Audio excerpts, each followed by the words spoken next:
This movie is based on a true story that took place in 1932, a time when the world's economy was still reeling from the destruction caused by World War II. During this period, a man named Dr. Ritter decided to leave Germany with his wife and start a new life on a deserted island. Once there, he began writing deeply reflective philosophical works about beginning anew and surviving in a world that had seemingly lost its balance. In his writings, he also described his isolated existence on the island, surrounded by wilderness and silence. Passing ships would often find and carry away his manuscripts. Eventually, Dr. Ritter's philosophies began to be published in newspapers, and the world grew fascinated by his ideas. His reputation spread rapidly, and soon he became a well-known figure admired by many. People all over the world were drawn to his way of thinking, so much so that some even began to follow in his footsteps. Among these admirers was a couple named Hans and his wife, who were so inspired by Dr. Ritter that they decided to abandon everything and join him on the island, bringing along their young son. It was the year 1932, around 3 years after Dr. Ritter had first settled there. When Hans and his family arrived, they met Dr. Ritter and his wife, but it was immediately obvious that the Ritters were not pleased by the newcomer's arrival. Hans had imagined that Dr. Ritter would be proud to see someone influenced by his teachings, but the reality was quite the opposite. Trying to ease the tension, Hans told Dr. Ritter that his philosophical writings had become famous around the world, and that he himself had come to the island out of admiration for him. "My wife and I are your biggest fans," Hans said eagerly. But Dr. Ritter remained unimpressed. Without showing much emotion, he decided to show them around the island.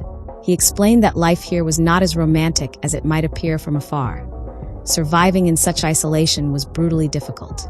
"There are wild animals everywhere," he said, "and except for 2 small springs that collect rainwater, there is no other water source here." After the brief tour, Dr. Ritter loaded the couple's belongings onto his wife's donkey and led them toward a cave on a hilltop. "I cannot give you shelter in my camp," he told Hans coldly, "but you'll manage, and I'm sure if you've come this far, you'll find your own way to survive." Before leaving, he reminded them, "Return my wife's donkey before nightfall." That night, Dr. Ritter and his wife sat together, speaking about the new arrivals.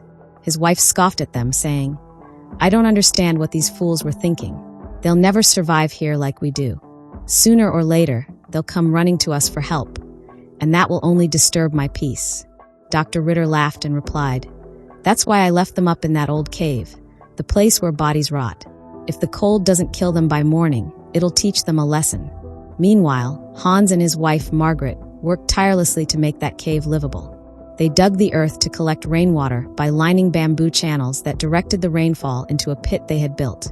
Slowly, they were finding ways to endure the harshness of the island. But Margaret struggled deeply. The constant cries of wild beasts and the buzz of giant insects kept her awake at night. The cold was unbearable, and the couple had to light fires just to breathe in the freezing darkness. Days turned into weeks, and one day Margaret told Hans she was 3 months late. She was pregnant. Hans was overjoyed, but Margaret was terrified. She didn't want to bring a child into such an environment. Soon after, both couples went deep into the forest searching for food when they suddenly heard the sound of a gunshot echoing in the distance. Dr. Ritter raised his binoculars and saw another group arriving on the island, something that filled him with fury. He had wanted solitude, not company. The new arrival was a woman named Aloise, who came with 2 men, Rudolph and Robert, and a servant.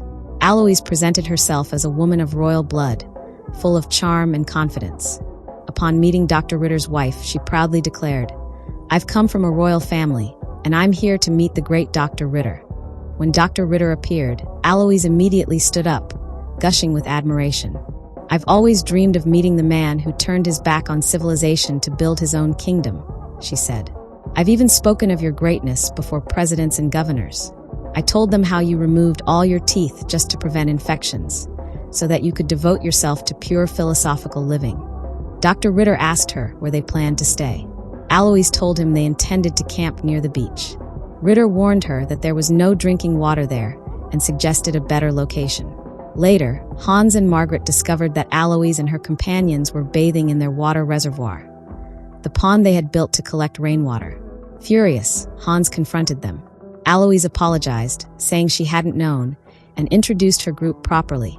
Rudolph, the engineer of her planned luxury resort, and Robert, her bodyguard. She boasted that she would soon build a grand resort on the island that would host only millionaires. She handed Hans a few letters, some addressed to him and others meant for Dr. Ritter. But when Ritter received them, he noticed the envelopes had already been opened. Enraged, he accused Alois of spying. When Hans went to question her, she slyly replied, "Britain did the same. They told us about your secret water source just to spark conflict between us." Hans fell silent, knowing that Dr. Ritter had indeed been making their lives difficult. Time passed, and Alois's engineer Rudolph worked relentlessly to find a new water source, but failed miserably. He grew frustrated seeing Alois and Robert lounging idly while he toiled. One day, in a fit of anger, he burst into their tent shouting, "You dragged me into this madness. There's no plan, no design, just your fantasy." Enraged, Alois stormed off into the forest. Food became scarce. One night, Margaret suffered severe labor pains. She screamed for help, but Hans was away. Desperate, she ran outside calling for anyone, but neither Rudolph nor Robert came to her aid. They hid nearby, waiting for a chance to steal food. Even Alois ignored her cries. Alone, Margaret returned home and prepared to give birth on a floor covered with newspaper. Her pain grew unbearable. The smell of blood attracted wild dogs that tried to attack her. Weak and terrified, she fought them off with a broom until Hans and their son arrived in time to save her. They chased the dogs away, but Margaret fainted after giving birth. Hans ran to Dr. Ritter for help, but Ritter refused. Only after his wife insisted did he reluctantly come. Using nothing but a spoon and hot water, he performed a crude operation to remove the placenta, saving Margaret's life. Months later, the island suffered a brutal drought. Food and water dwindled. Alois's supplies ran out completely, and Rudolph, starving, sought food from Hans and Margaret. They fed him kindly, and in gratitude, he revealed Alois's secrets. She was not from royalty at all. She was a poor dancer from Paris who had reinvented herself by reading books and copying aristocratic manners. She had brought them here chasing an illusion of power. Soon after, a famous Hollywood director arrived on the island with his crew, bringing abundant food supplies. He admired Dr. Ritter greatly and threw a lavish party in his honor, praising his courage and wisdom.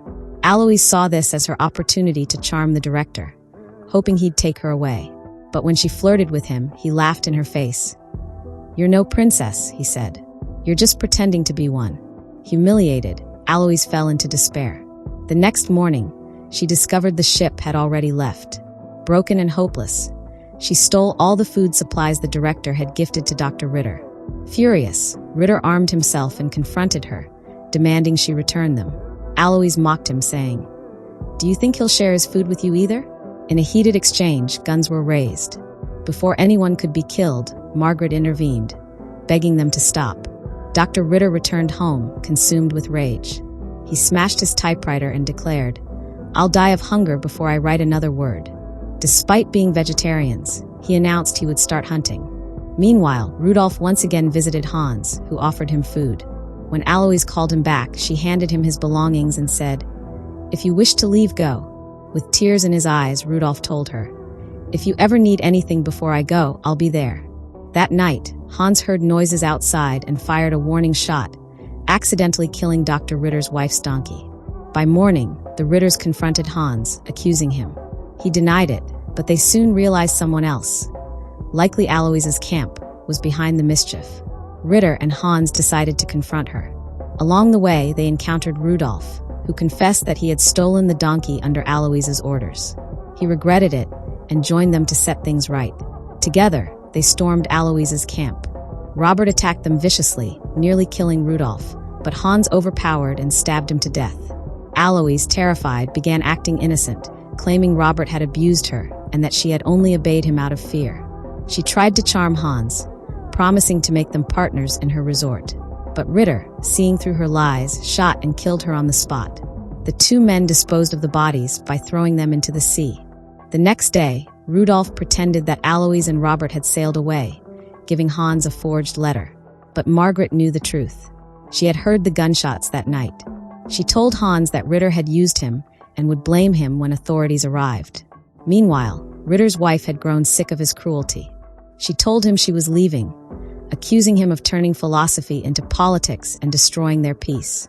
In fury, she stormed away and ran into Margaret, who revealed that Ritter had killed Alois. Dora refused to believe it, defending her husband blindly. Later, Rudolph spotted a passing ship and was rescued, finally escaping the island. Seeing this, Ritter felt inspired again. He told Dora he had found a new idea for his next book. Dora smiled and offered to cook chicken to celebrate. But instead of feeding him fresh meat, she cooked the flesh of a sick chicken, the same one that had been dying of infection. Moments after eating, Ritter fell violently ill, his body swelling and turning blue. Dora called for Hans, but it was too late. Ritter died painfully, cursing her with his final breath. Months later, the police arrived to investigate. They arrested Hans, revealing that Ritter had accused him of killing Alois in letters he'd sent to Germany. Dora also testified against Hans. However, Margaret told the truth, that Dora herself had poisoned Ritter. "All the chickens I gave her were healthy," Margaret said. "The ones that were sick disappeared. She must have fed those to him." With no evidence against Hans, the police freed him and took Dora away. She spent her remaining years in Germany, dying in 1943 after publishing a book about her life on the island. In it, she accused Margaret and her family of betrayal, prompting Margaret to write a book of her own.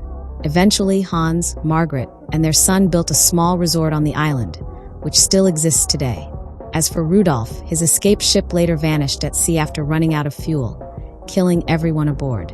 In the post-credits, we learn that Margaret lived on the island until her old age and died there peacefully. The final shot reveals the modest Margaret resort still standing on that same island, and the film ends there. If you enjoyed this movie breakdown and love diving deep into hidden meanings and shocking twists, don't forget to hit that like button. It really helps the channel grow. Movie Camera. Subscribe for more spine-chilling stories and mind-bending movie explanations every week. Bell.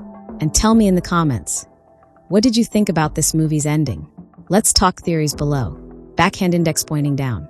Until next time, stay curious, stay cinematic.